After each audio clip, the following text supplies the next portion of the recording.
Empezamos, Julián, buenos días. Olga, buenos días, ¿cómo estás? Bien, desde Barranquilla con calor, bastante, ¿y tú? Aquí en Medellín también la temperatura ha estado muy elevada. Pues Olga, muy contento. Hemos acordado hacer estas conversaciones que implican coincidencias clínicas. Es la posibilidad que tenemos tú y yo de conversar de asuntos relacionados con nuestro trabajo profesional y el tema es un tema muy amplio. Entonces vamos a tratar de acotar, se dice, o de delimitar cada conversación de estas a unos cuantos asuntos. De acuerdo, aquí coincidimos ambos en que el interés es que cualquier persona que nos escuche y que tenga el interés en la psicología, la psicoterapia, tenga un terapeuta o quiera ir a terapia, podamos mostrar cómo lo que interesa es eso que a la persona le sucede, la forma en que lo vive, la forma en que nos lo cuenta, más que las teorías, los enfoques clínicos que cada uno de nosotros usamos. Entonces, cuando estábamos conversando tú y yo para poder definir este espacio, pensábamos en coincidencias clínicas justamente para apuntalar sobre lo que esos elementos que nos hacen coincidentes y no lo que nos hace diferentes, que yo creo que es uno de los grandes problemas que existen, incluso en la psicología, que hay celos de un lado y del otro, ¿no? Que si eres de un enfoque, que si eres del otro, el caso que cada uno con sus propios guetos y con sus propios universos. De acuerdo, Olga, eso lo ponemos en un segundo plano para poner en el primer plano de estas conversaciones el trabajo con los pacientes. Cada uno tiene una historia, una formación, una experiencia, una trayectoria, pero sabemos que en tres actividades, una la psiquiatría, otra la psicología, otro el psicoanálisis, no hay unidades. Es decir, hay diferencias teóricas, ¿sí? En psiquiatría hay escuelas, en psicología y específicamente en psicología clínica hay escuelas y en psicoanálisis igual. Uh-huh. Entonces nosotros vamos a dejar de lado el tema de las escuelas. No nos interesa para estas conversaciones sobre clínica y vamos a privilegiar, como dices tú, lo que pasa en una consulta. A mí, yo recuerdo un montón de conversaciones que he tenido contigo y en el marco de esto, pues por acá se me pasó esta descripción de es, lo que cambia es la puerta por la que se ingresa a la historia de la persona, del paciente, del cliente, del consultante. Lo decimos de distintas maneras. Sin embargo, ahora me hace ruido algo y es que al final la puerta siempre será el discurso y la palabra de la persona. Lo que la persona llega a contarnos y cómo lo cuenta y desde dónde lo cuenta y dónde se ubica emocionalmente cuando lo cuenta. Porque no importa el enfoque que tú tengas, la persona llega a hablar, literal, ¿sí? A hablar. Y en ese hablar se permite decir unas cosas, no se permite decir otras, y esa es la puerta de ingreso que tenemos absolutamente todos los terapeutas, la palabra. De acuerdo, y pues vale la pena recordarlo al público que pueda ver estas conversaciones, que yo espero que sí, que esta idea del poder de la palabra, de la eficacia de la palabra y la clínica, nos viene del mundo griego.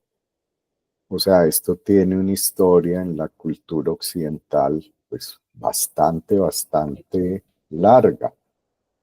Por decir algo, aproximado siglo sexto, siglo quinto, que fue pues el siglo llamado de Pericles, hasta nuestros días.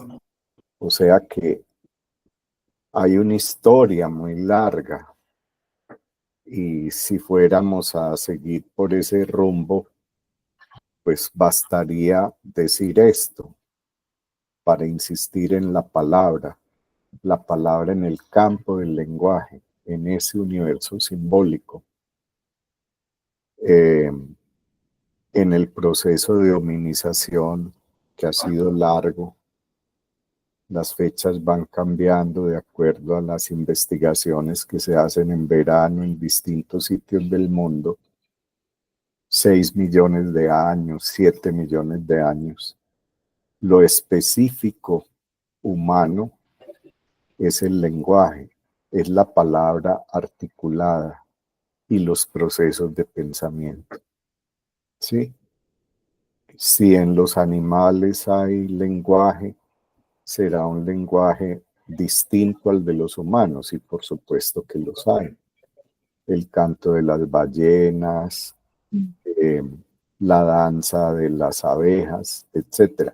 Pero esas discusiones que pertenecen a un ámbito diferente, por poner un ejemplo puntual, los primatólogos las dejamos de lado, porque, pues bien lo dices tú, nosotros trabajamos con seres humanos de carne y hueso.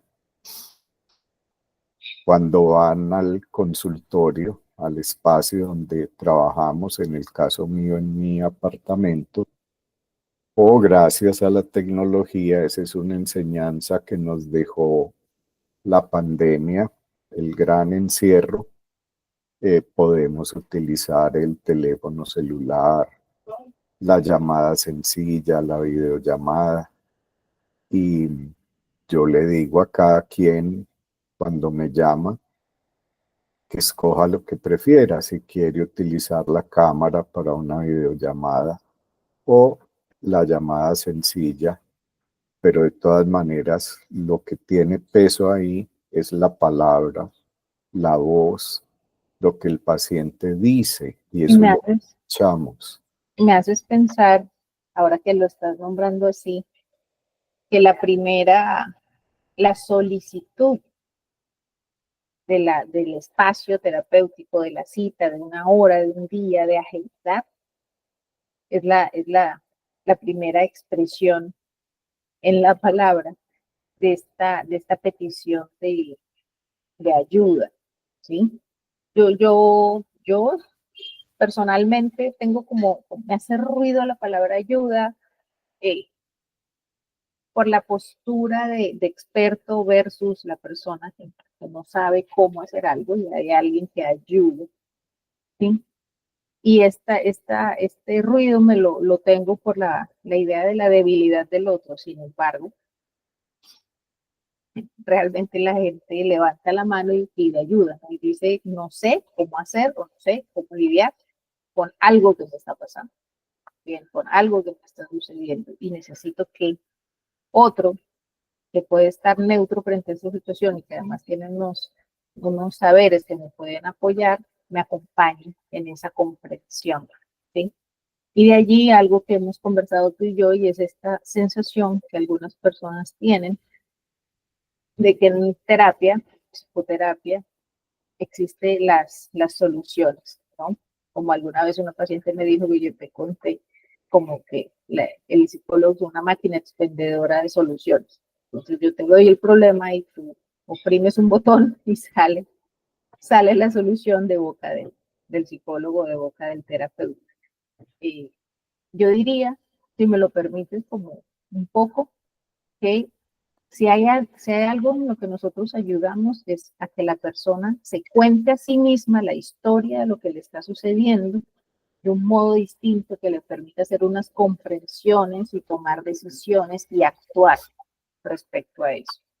Porque tal vez la manera en que se lo está contando no le permite o lo está condenando, digamos que sí, a cierta quietud o a cierto lugar de inmovilidad.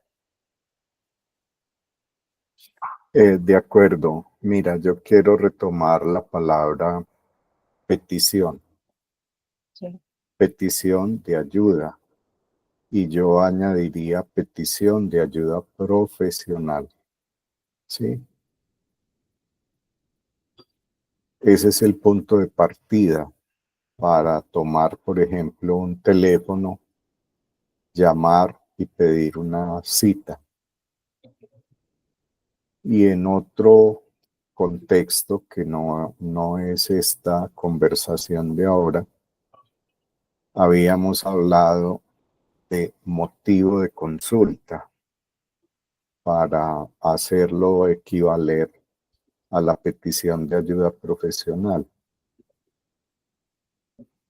Y subrayamos, porque esto es muy, muy importante, ya tú lo mencionas, está implícito y también lo explicitaste con el ejemplo de la máquina dispensadora, el sufrimiento, el sufrimiento humano. Si alguien busca ayuda profesional en este campo, es porque hay un sufrimiento que lleva a esa persona a reconocer que tiene un problema que no ha podido resolver, que ignora la causa raíz del problema y que confía en un ser humano profesional que lo puede escuchar con respeto. Y aquí me parece muy importante enfatizar la palabra escuchar con respeto. Entonces, claro, al principio ocurre lo que tú dices. Quien llega a consultar, llega creyendo que uno, como profesional, es el que tiene la solución del problema. Ese es el punto de partida. Pero cuando el tratamiento se va desenvolviendo y se van produciendo efectos, nos damos cuenta que ese sufrimiento que va de la mano de un síntoma, y ese síntoma implica un trauma, es decir, una herida psíquica, ese sufrimiento y ese síntoma se atenúan, pero eso no se erradica.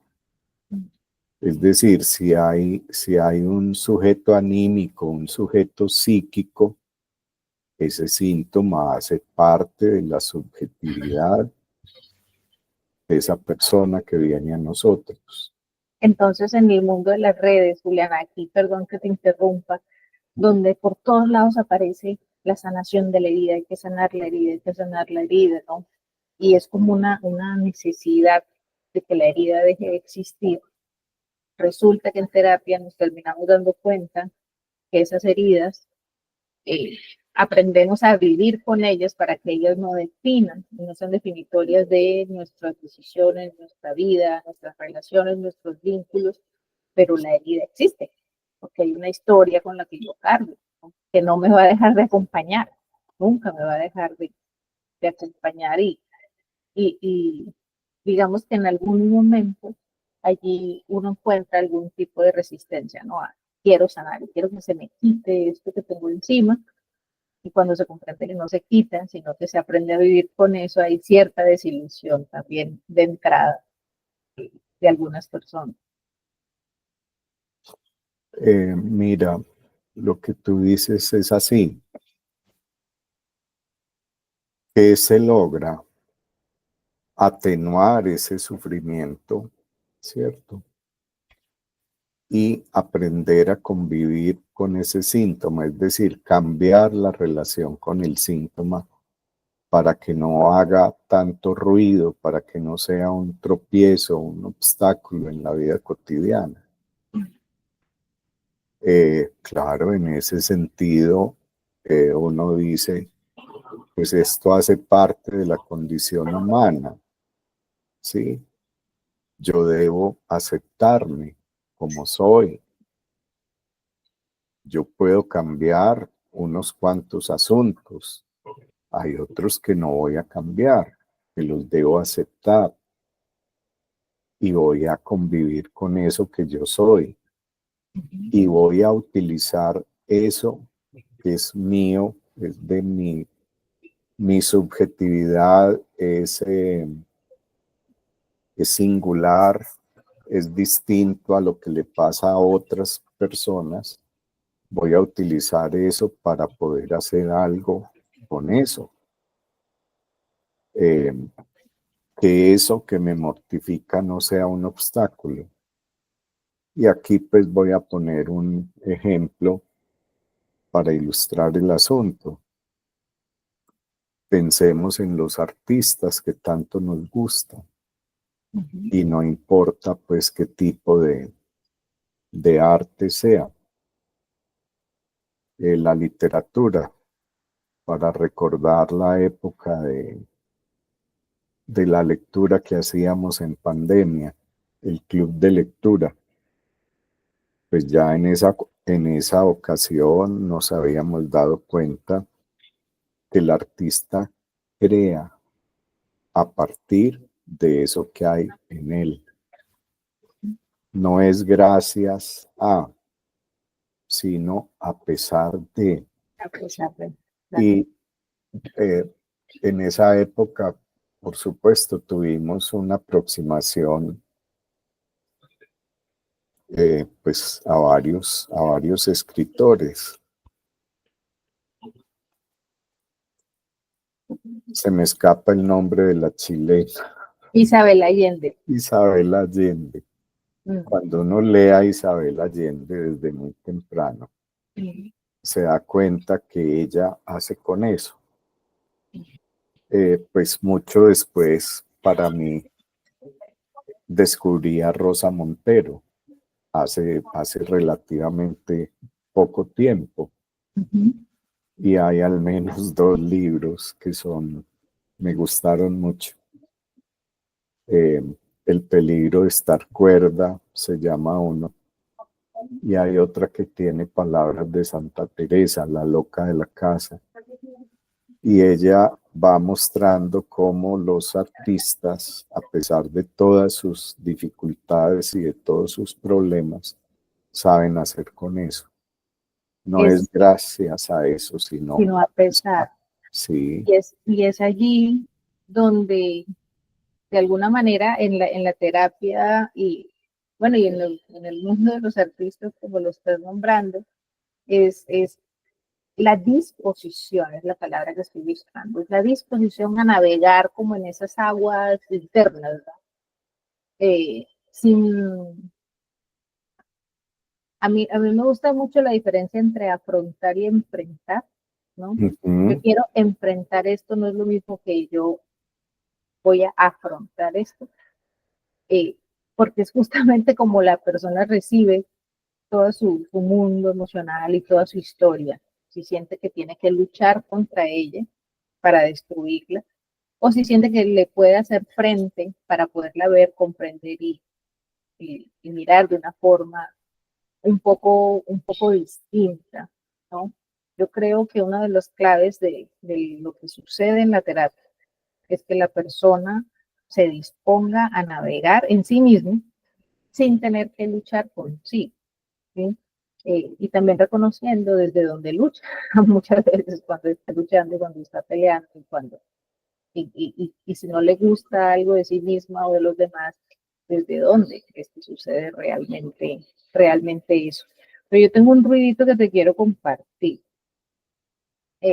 Julián, porque ahora he recibido de muchos psicólogos esta indignación un poco por el tema de que la gente le está preguntando sobre su mundo emocional y sobre su salud mental a ChatGPT, a la inteligencia artificial.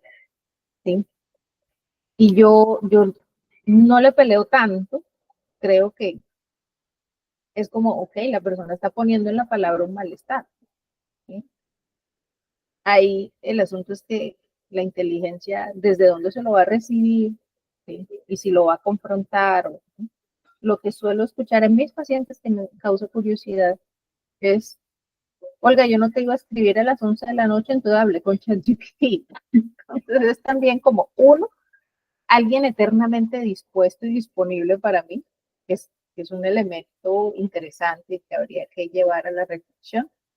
Y dos, un alguien inexistente pero omnipotente que siempre va a empatizar, nunca me va a confrontar, siempre va a decir, lamento que estés viviendo eso, y me va a llamar a la acción, ¿sí?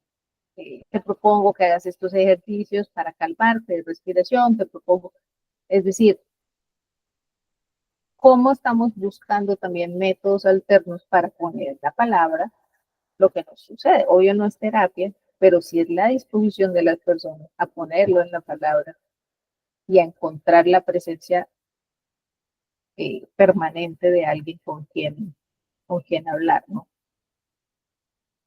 Alguien sin rostro, además. Olga, te pregunto por el tiempo. Tú que estás controlando el tiempo para no pasarnos. Nos faltan 5 minutos.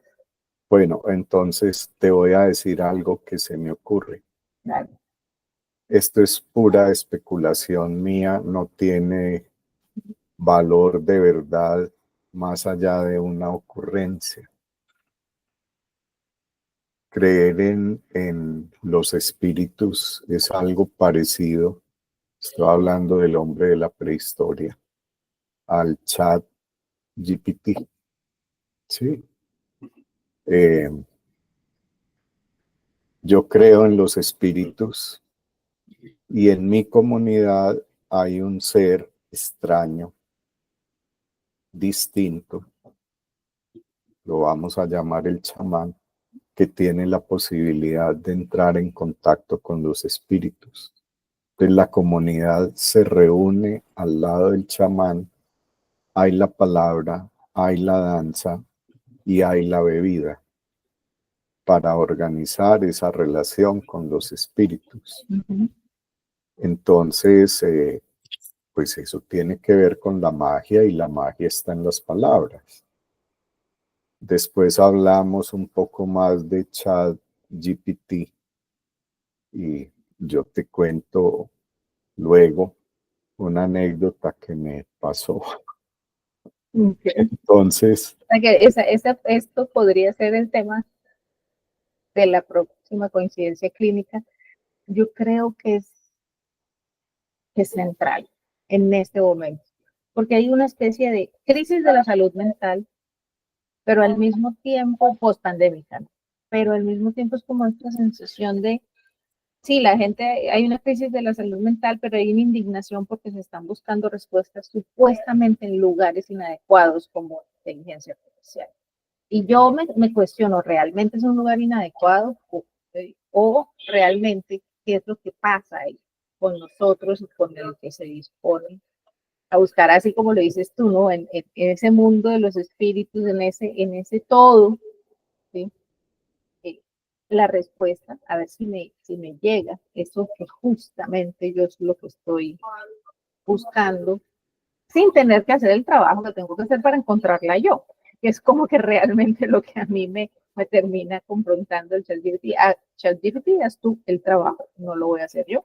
Tú me lo digieres y me lo botas y yo miraré de qué manera lo voy a recibir. A la respuesta no llego yo, sino que llega otro, ¿no? Es como lo que nos convoca. Julián, esta es coincidencia clínica de hoy, ¿cómo te gustaría cerrarla?